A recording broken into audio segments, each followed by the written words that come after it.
आगे बढ़ते हैं। महाराष्ट्र में एनसीपी शरद पवार आज अपने कैंडिडेट्स की दूसरी लिस्ट जारी कर सकते हैं। सूत्रों के मुताबिक दूसरी लिस्ट में 4 से 5 कैंडिडेट्स के नामों का ऐलान हो चुका है।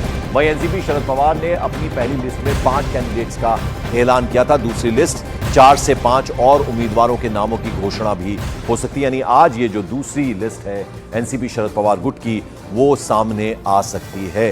तो ये महाविकास आघाड़ी का एक दल जो है उसमें शरद पवार एनसीपी है, तो उसकी दूसरी लिस्ट 4 से 5 नामों का ऐलान किया जा सकता है आज। और इस बीच मॉर्निंग प्राइम में आपको बता दें, महाराष्ट्र पहुंचे उत्तर प्रदेश के पूर्व डिप्टी सीएम और राज्य के पर्यवेक्षक डॉक्टर दिनेश शर्मा ने महाराष्ट्र की 48 में से 48 सीटों पर महायुति की जीत का दावा किया। दिनेश शर्मा ने कहा कि महाराष्ट्र में महायुति सभी 48 सीट्स जीत रही है। महाराष्ट्र में 48 सीट है। यहाँ पे बीजेपी और महायुति टारगेट लेके चलती है 48 में से 45 का टारगेट है। आप बोलेंगे 48 का 48 सीटें, इतना कॉन्फिडेंट? पहले देखा, जो चुनाव के पहले की बात थी, जैसे जैसे मोदी जी का नाम आ रहा है तेजी के साथ में, दल टूट रहे हैं। लोगों के जो विपरीत दिल की भावनाएं थी वो टूट रही हैं और पूरा महाराष्ट्र जैसे मोदी में हो चुका है। महाराष्ट्र में ना ठाकरे फैक्टर्स हमेशा मैटर करता है। 2019 में आप लोग उद्धव ठाकरे और बीजेपी साथ लड़ी थी, अनफॉर्चुनेटली उनमें दरारें आ गई। 2024 में एक बार फिर से एनडीए कोशिश कर रही है या बीजेपी कोशिश कर रही है कि ठाकरे परिवार से कोई आपके साथ आए। अगर वो आते हैं तो कितना पावरफुल आप लोग के लिए होता है और क्या चांसेस हैं राज ठाकरे को लेकर? आप ठाकरे फैक्टर जो कह रहे हैं, श्रद्धेय बाला साहब ठाकरे जी का जो फैक्टर था वो क्या था? उनका फैक्टर था, उनका आइडियोलॉजी थी कि कांग्रेस इस देश का, कांग्रेस से बड़ी नकारा पार्टी कोई नहीं है। उनका स्टैंड क्या था? इस कांग्रेस ने देश को बर्बाद किया है और बदला भी ऐसा लेगी कि 48 की 48 सीटों पर इस विपक्ष के लिए नो वैकेंसी का बोर्ड जनता ने लगा दिया है। एनडीए अब हम एक भी सीट जनता नहीं छोड़ने वाली है। मुंबई से कैमरामैन राजेश सापे के साथ विवेक गुप्ता, न्यूज 18 इंडिया। और मॉर्निंग प्राइम में अब बात पश्चिम बंगाल की। पश्चिम बंगाल की हुगली सीट पर लोकसभा चुनाव की जंग दिलचस्प होने वाली है, क्योंकि जहां एक तरफ बीजेपी की तेज तर्रार नेता लॉकेट चटर्जी हैं, वहीं दूसरी तरफ तृणमूल कांग्रेस ने दीदी नंबर 1 शो की फेम अभिनेत्री रचना बनर्जी को मैदान में उनके खिलाफ उतारा है।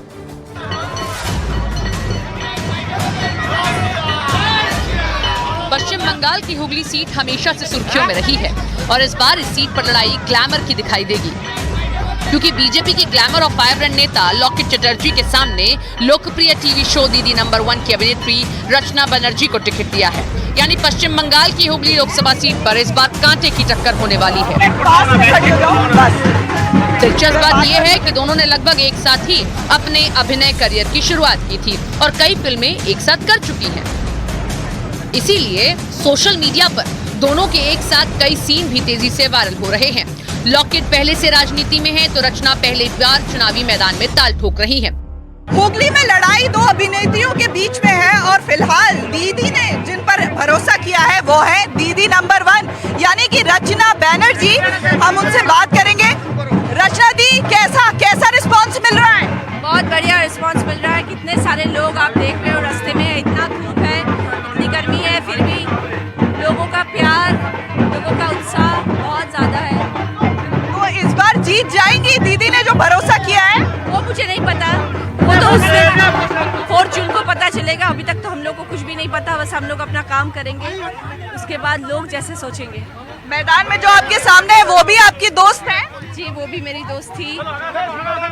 दोस्त थी, अब नहीं है? नहीं, पहले बहुत साल पहले हम लोग एक साथ काम करते थे। बीच में बहुत सारे साल बीत चुके हैं कि हम लोग मिले भी नहीं हैं। राजनीति में आपकी वो सीनियर हैं, अब आप उनके खिलाफ? जी जी जी, ये भी एक अलग मजा है। फिलहाल हुगली में दोनों ही जोरदार तरीके से अपने अपने चुनाव प्रचार में जुटी हुई हैं। जहां एक तरफ रचना बनर्जी पहली बार चुनाव मैदान में उतरकर पूरे जोश में हैं, तो वहीं लॉकेट चटर्जी हुगली के घर घर जाकर लोगों से वोट अपील में जुटी हैं और महिलाओं को साथ में लेकर कैंपेन में जुटी लॉकेट चटर्जी संदेश खाली की घटना को ममता सरकार के खिलाफ भुनाने को पूरी कोशिश में दिखाई दे रही हैं। महिला के साथ है तो आप जानते हैं कि इस टाइम में संदेश खाली का इशू पूरा देश में सब लोग जानते हैं कि संदेश खाली में महिला लोग का क्या हुआ है। और दूसरा बात है कि करप्शन जो दो करप्शन का जो बात है, तो दो विषय आते हैं कि एक संदेशखाली आते हैं और एक करप्शन पूरा बंगाल में जो प्रधानमंत्री आवास योजना को लेके आपका जो स्वच्छ भारत को लेके जो पैसा यहाँ पे आते हैं, 100 दिन का जो काम का लिए जो पैसा आते हैं, मनरेगा का जो पैसा आते हैं, सबको लेके यहाँ पे बहुत बड़ा करप्शन है। करप्शन के विपक्ष में हम लोग लड़ रहे हैं। आपके खिलाफ जो मैदान में है, कभी आपकी दोस्त रही हैं, आपके साथ काम भी कर चुकी हैं रचना बैनर्जी। तो हम लोग फिल्मों में काम किया है, बहुत सारा फिल्म एक साथ किया है, बहुत सारा टाइम भी एक साथ हम लोग बिताया है। लेकिन ये पॉलिटिकल क्षेत्र है, ये पूरा दूसरा जगह है। ये बहुत ही मतलब प्रैक्टिकलिटी है इसमें, रियलिटी है इसमें, जनता के साथ मतलब कनेक्शन का बहुत बड़ा एक मुद्दा होता है। तो इसमें तो अलग ही है हम लोग, क्योंकि हम 10 साल से राजनीति में हैं और वो अभी आए हैं, तो उनको स्वागत है। जहां लॉकेट चटर्जी के सामने अपनी मौजूदा सीट को बचाए रखने की चुनौती है, तो वहीं दूसरी तरफ रचना बनर्जी के सामने अपनी सियासी पार्टी में जोरदार एंट्री मारने का मौका है। और दोनों के बीच लड़ाई इसलिए भी दिलचस्प है क्योंकि दोनों कभी जिगरी दोस्त हुआ करती थी, लेकिन सियासत ने अब दोनों को एक दूसरे के आमने सामने लाकर खड़ा कर दिया है। और मॉर्निंग प्राइम में अब खबर राजस्थान से है। राजस्थान में लोकसभा चुनाव के लिए आज बड़ा दिन है। आज कई पार्टियों के दिग्गज नेता अपने नामांकन दाखिल करेंगे। झालावाड़ सीट से वसुंधरा राजे के बेटे और बीजेपी कैंडिडेट दुष्यंत सिंह नामांकन दाखिल करेंगे, तो वहीं कोटा सीट से लोकसभा स्पीकर ओम बिरला भी आज अपना नामांकन भरेंगे। साथ ही साथ भीलवाड़ा सीट से कांग्रेस के प्रत्याशी सीपी जोशी भी आज अपना नॉमिनेशन दाखिल करने वाले हैं। झालावाड़ सीट से दुष्यंत सिंह के नामांकन से पहले बीजेपी अध्यक्ष जेपी नड्डा एक जनसभा को भी संबोधित करेंगे। इसमें पूर्व सीएम वसुंधरा राजे भी मौजूद रहेंगी। तो वहीं कोटा से ओम बिरला के नामांकन में सीएम भजनलाल शर्मा और डिप्टी सीएम प्रेमचंद बैरवा शामिल होंगे।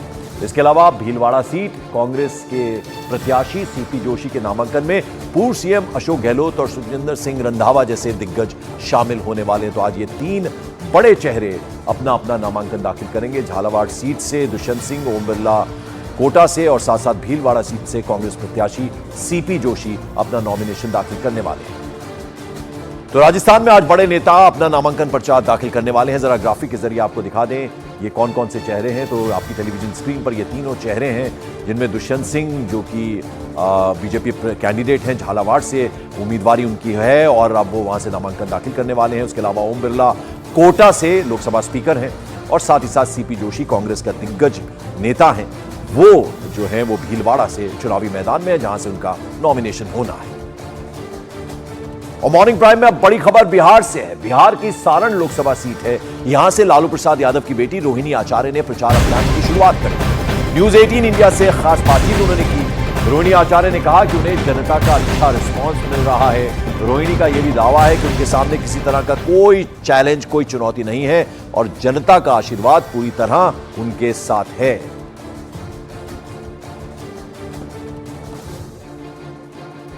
रोहिणी जी, छपरा से आप चुनाव लड़ रही हैं, जनता का क्या रिस्पांस मिल रहा है और मुद्दे क्या होंगे? जनता को तो आप सुबह से रिस्पांस देख रहे हैं, मतलब 1 इंच रोड पे बचा नहीं है कि खाली मिले आपको। जगह जगह मैं 3-3 घंटा डिले चल रही हूँ अपने आगे का प्रोग्राम से।